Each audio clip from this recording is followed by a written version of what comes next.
Un diamant de 23 carats disparaît d'une salle sécurisée. Pas d'effraction, pas d'alarme déclenchée. Et pourtant, sous l'œil de 12 caméras de surveillance, le joyau s'est évaporé comme par magie. Nous sommes à Paris, dans la prestigieuse maison de vente aux enchères Belmont et Associés. C'est l'une des plus anciennes d'Europe, un temple du luxe où transitent chaque année des œuvres d'art et des bijoux valant des millions. Ce soir-là, le 14 septembre, la maison s'apprête à vendre l'Étoile de Sibérie, un diamant bleu exceptionnel estimé à 12 millions d'euros. Un bijou rare, un trésor convoité par les collectionneurs du monde entier. Mais à 23h, quand le directeur de la sécurité ouvre le coffre-fort pour la vérification de routine, l'écrin est vide. Le diamant a disparu. L'affaire fait la une de tous les journaux. La police judiciaire prend l'enquête en main. Et très vite, elle se heurte à un mur. Parce que, d'après les images de vidéosurveillance, personne n'est entré dans cette salle entre 18h et 23h. Personne. Le système de sécurité est infaillible. Alarme laser, détecteur de mouvement, caméra haute définition, porte blindée avec code à 6 chiffres, changée toutes les 24 heures. Alors comment un diamant de cette valeur peut-il disparaître sans laisser la moindre trace ? Les enquêteurs commencent par interroger les personnes qui avaient accès à la salle sécurisée ce jour-là. Et elles sont peu nombreuses. Seulement 5 personnes connaissaient le code. 5 personnes qui travaillent pour Belmont et Associés depuis des années. 5 suspects potentiels. Le premier, c'est Alain Duvernay, le directeur de la maison de vente. 62 ans, costume 3 pièces, cheveux gris parfaitement coiffés. Un homme respectable, à la réputation irréprochable. Alain a consacré toute sa vie à cette maison. Mais tu vas voir, rien n'est aussi simple qu'il n'y paraît. Parce que les enquêteurs découvrent qu'il traverse une période difficile. Sa femme est gravement malade, un cancer. Les traitements coûtent une fortune. Et malgré sa position, Alain est au bord de la ruine. Il a hypothéqué sa maison, vidé ses comptes d'épargne. 12 millions d'euros résoudraient tous ses problèmes. Mais Alain jure qu'il n'a pas touché au diamant. Il était dans son bureau toute la soirée, en visioconférence avec un client de Hong Kong. Un alibi vérifiable. Ensuite, il y a Nadia Kellal, la gémologue en chef. 38 ans, brillante, méticuleuse, c'est elle qui authentifie tous les bijoux avant les ventes. Elle a manipulé l'étoile de Sibérie plusieurs fois dans la journée, l'a pesée, examinée sous toutes les coutures, elle connaît ce diamant par cœur. Les policiers fouillent son passé. Et là, surprise. Nadia a des dettes de jeu, beaucoup de dettes, plus de 150 000 euros. Elle fréquente les casinos en ligne depuis 3 ans. Elle a perdu le contrôle. Ses créanciers la harcèlent, certains l'ont même menacée. Mais Nadia affirme qu'elle n'a pas volé le diamant. Elle était en rendez-vous avec un fournisseur dans le 16e arrondissement entre 19 et 22 heures. Le fournisseur confirme, mais quelque chose cloche dans son témoignage.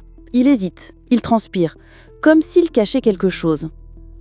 Le troisième suspect, c'est Victor Lemoine, le chef de la sécurité. 50 ans, ancien militaire, carrure imposante, regard de glace. C'est lui qui supervise toutes les mesures de protection. C'est lui qui vérifie les caméras, les alarmes, les codes. C'est lui qui a découvert la disparition. Un peu trop opportun, pensent les enquêteurs. Victor a eu des problèmes par le passé. Il y a 10 ans, il travaillait pour une banque privée à Genève. Un braquage a eu lieu sous sa surveillance. 100 millions en lingots d'or volatilisés. Victor n'a jamais été inculpé, mais il a été licencié. Des rumeurs courent depuis. Des rumeurs de complicité, de corruption. Mais rien n'a jamais été prouvé. Victor se défend. Il dit que c'est un coup monté, que quelqu'un essaye de le piéger, encore une fois. Il affirme avoir passé toute la soirée dans la salle de contrôle à surveiller les écrans. Mais il était seul. Personne ne peut confirmer. Puis il y a Elisa Moretti, l'assistante administrative. 26 ans, discrète, effacée, presque invisible. Elle travaille à Belmont et Associés depuis seulement 8 mois. Elle s'occupe de la paperasse, des inventaires, des contrats. Elle a le code d'accès à la salle sécurisée uniquement pour y déposer des documents. Personne ne se méfie d'elle, personne ne la remarque. Et c'est peut-être là le problème, parce que les enquêteurs découvrent qu'Elisa n'est pas celle qu'elle prétend être. Son vrai nom est Elisa Santoro. Elle est la petite fille d'un célèbre cambrioleur italien, Giuseppe Santoro, surnommé le fantôme de Milan. Un homme qui a défrayé la chronique dans les années 90 pour ses vols spectaculaires de bijoux à travers l'Europe. Giuseppe est mort il y a 5 ans, mais son réseau est toujours actif. Et Elisa a grandi dans ce milieu. Elle connaît les techniques, les combines, les pièges. Les policiers la convoquent. Elle avoue son identité, mais nie le vol. Elle dit qu'elle voulait tourner la page, recommencer à zéro, qu'elle n'a rien à voir avec cette histoire. Et enfin, il y a Guillaume Prévert, le commissaire-priseur. 43 ans, charismatique, élégant, la voix grave et posée qui fait craquer les enchères. C'est lui qui devait présenter l'étoile de Sibérie lors de la vente. Mais Guillaume a un secret que personne à la Maison Belmont ne connaît. Il a une double vie. Le jour, il vend des œuvres d'art aux millionnaires. La nuit, il fréquente des réseaux clandestins, des collectionneurs peu scrupuleux qui achètent des pièces volées. Les enquêteurs ont des enregistrements, des conversations téléphoniques où Guillaume parle de marchandises sensibles, de transactions discrètes. Il nie tout. Il dit que ce sont des montages, des malentendus. Mais son alibi pour la soirée du vol est flou. Il prétend être rentré chez lui vers 19h, seul. Personne ne peut le confirmer. Alors, les enquêteurs retournent aux images de surveillance. Ils les visionnent encore et encore, chaque seconde, chaque angle. Et pourtant, un détail va tout changer. À 17h53, Nadia entre dans la salle sécurisée avec l'étoile de Sibérie. Elle dépose le diamant dans l'écrin, referme le coffre-fort, sort de la pièce. Tout est normal. À 18h12, Victor entre pour une vérification de routine. Il ouvre le coffre, regarde l'écrin sans l'ouvrir, referme, repart. À 18h47, Elisa entre avec un dossier. Elle le pose sur une étagère, jette un œil vers le coffre, sort. À 19h20, Alain entre rapidement, pianote sur son téléphone, vérifie quelque chose sur une tablette, repart. À 20h15, Guillaume entre, reste quelques secondes, repart. Et puis, plus rien. Plus personne jusqu'à 23h.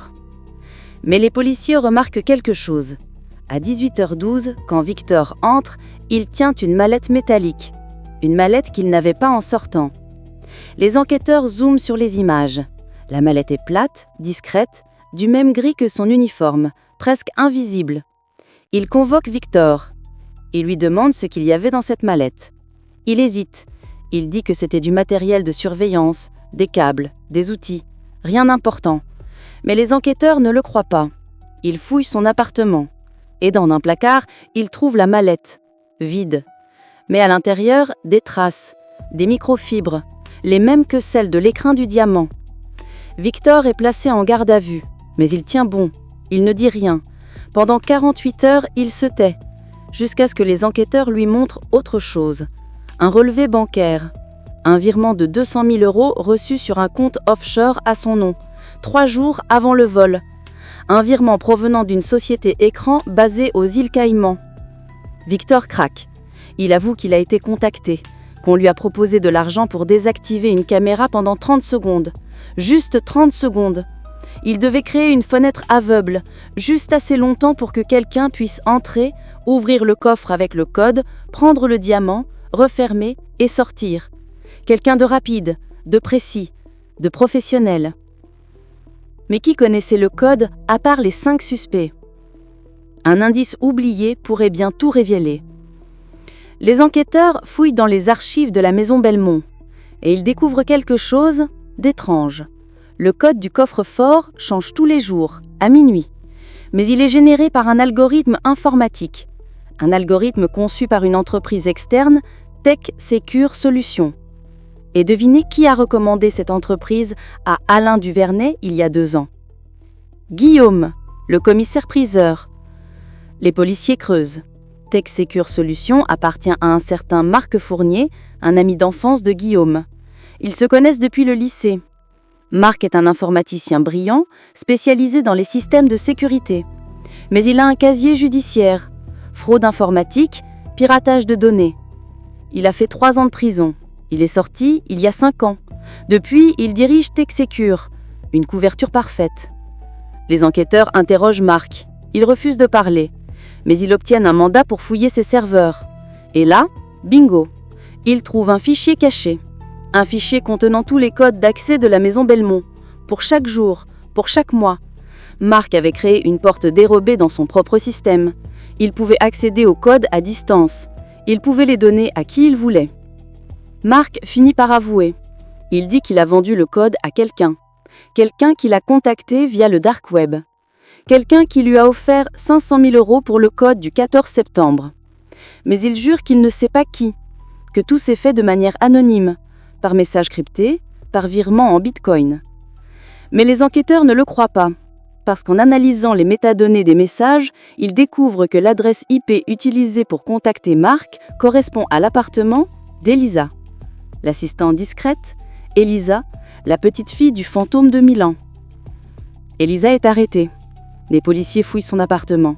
Et dans une cachette sous le parquet, ils trouvent un téléphone crypté. Un téléphone contenant des messages avec Marc, des messages avec Victor, des messages avec Dimitri Volkov. Elisa était au centre de tout. Elle a orchestré le vol. Elle a recruté Victor, elle a contacté Marc, elle a négocié avec Volkov. Et pendant les 30 secondes où la caméra a été coupée, elle est entrée dans la salle, a pris le diamant et est ressortie, invisible, rapide, comme son grand-père. Mais Elisa ne dit rien. Elle sourit. Un sourire froid, calculateur, et elle demande à voir son avocat. Les policiers sont persuadés de tenir la coupable, mais il y a un problème. Le diamant. Ils ne l'ont pas retrouvé. Elisa refuse de dire où il est. Victor dit qu'il ne sait pas. Marc jure qu'il n'était qu'un intermédiaire. Et Volkov nie toute implication. Alors les enquêteurs fouillent partout. Chez Elisa, chez Victor, chez Marc, dans les coffres de Volkov. Rien. Le diamant a disparu. Encore une fois. Et puis 3 semaines plus tard, un événement étrange se produit. Une enveloppe arrive à la maison Belmont. À l'intérieur, une photo. Une photo de l'étoile de Sibérie, posée sur une table à côté d'un journal daté du 5 octobre. Le diamant existe toujours, quelque part. Mais où? Les enquêteurs analysent la photo, l'arrière-plan, les ombres, les reflets, et ils identifient un détail, une fenêtre avec une vue particulière, une vue sur la Seine, une vue qu'on ne peut avoir que depuis un seul immeuble, un immeuble du 7e arrondissement, un immeuble où habite Alain Duvernay, le directeur. Les policiers débarquent chez lui avec un mandat. Ils fouillent. Et dans un coffre-fort dissimulé derrière un tableau, ils trouvent le diamant. Intact. Alain s'effondre. Il avoue. Il dit que Elisa l'a contacté, qu'elle lui a proposé un marché. Elle volait le diamant, il le gardait quelques mois, puis on le revendait discrètement. Moitié-moitié. 6 millions chacun. De quoi sauver sa femme, de quoi tout recommencer. Mais il y a un dernier rebondissement. Parce qu'en interrogeant Alain, les enquêteurs découvrent qu'il n'était pas censé garder le diamant. Le plan était différent. Elisa devait le livrer directement à Volkov. Mais au dernier moment, elle a changé d'avis. Elle a donné le diamant à Alain. Et elle a disparu. Avec l'argent que Volkov lui avait déjà versé. 2 millions d'euros. Elisa a double-crossé tout le monde. Elle a manipulé Victor. Elle a utilisé Marc. Elle a piégé Alain. Et elle s'est volatilisée. Avec 2 millions d'euros. Comme un fantôme. Mais est-elle vraiment la seule coupable? Ou est-ce que quelqu'un d'autre tire les ficelles dans l'ombre? Et toi, d'après les indices, qui penses-tu être le coupable? Dis-le en commentaire. Abonne-toi pour la prochaine enquête. Elle risque de te retourner le cerveau.